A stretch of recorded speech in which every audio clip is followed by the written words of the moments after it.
y'all, what's up? It's Friday, so I'm gonna keep it black, but I'm gonna keep it brief. Happy Black History Month, and welcome to the Drive-In, where we are honoring the influence of Black storytelling through film in our communities. Now, I hate to say it, and I hope I don't sound ridiculous, but one thing we can count on this month is a bunch of marathons of Black trauma films. And we don't need it. Kendrick! What's good? My boy!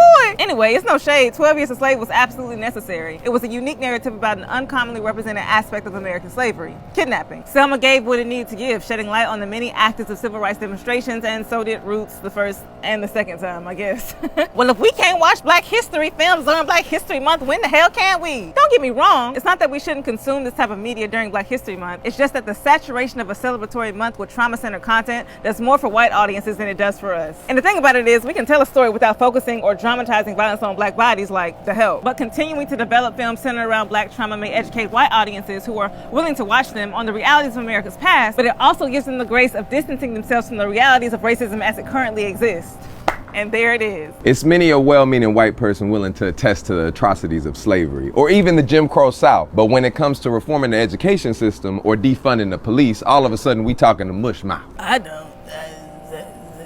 Films like these serve to illuminate the violent past of America, to usher our society closer to its uncomfortable truths. But the underlying endeavor to make a case for Black humanity to foster empathy is a rough hill to climb, seeing as white people have been bred to be immune to Black people's suffering, particularly when it comes to physical violence. Talk to them. Especially when the economic systems that support injustice are lucrative. Because let's face it, we all seen The Hate U Give, and we still had to bury Tyree Nichols. The amount of violence we see on Black bodies on film, on news and media, whatever, desensitizes everybody. And white apathy toward Black people persists despite attempts to lift the veil through on-screen adaptations. And it's really unfortunate because film and TV serve as some of the most accessible tools to expose and educate our own communities to new or hidden information. But we end up preaching to the choir because we tug it at the wrong heartstrings. Narratives that illustrate the journeys figures in our past had to embark on to overcome are indeed inspirational. Great Debaters? 8. One of my all-time faves. But why do we have to see Black men and women broken down, snot running down their nose to empathize with them? Not too much on the snot, because Viola was still a scene every time. Period. But the answer to your question can unfortunately be traced back once again to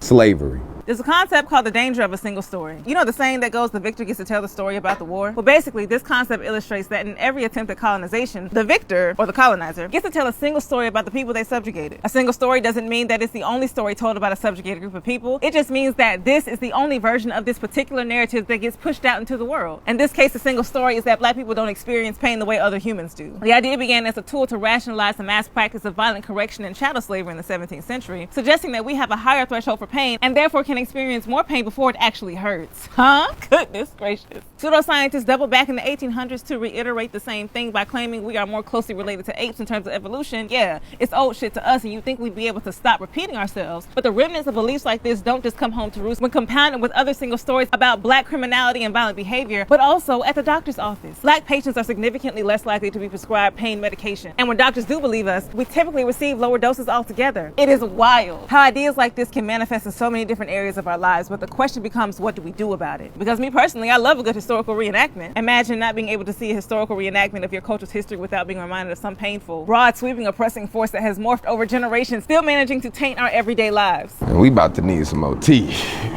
Catch me and our lovely guest, Mr. Kendrick Sampson, get into solution-oriented conversation about activism and Black storytelling this Sunday on a special Black History Month edition of The Let Out.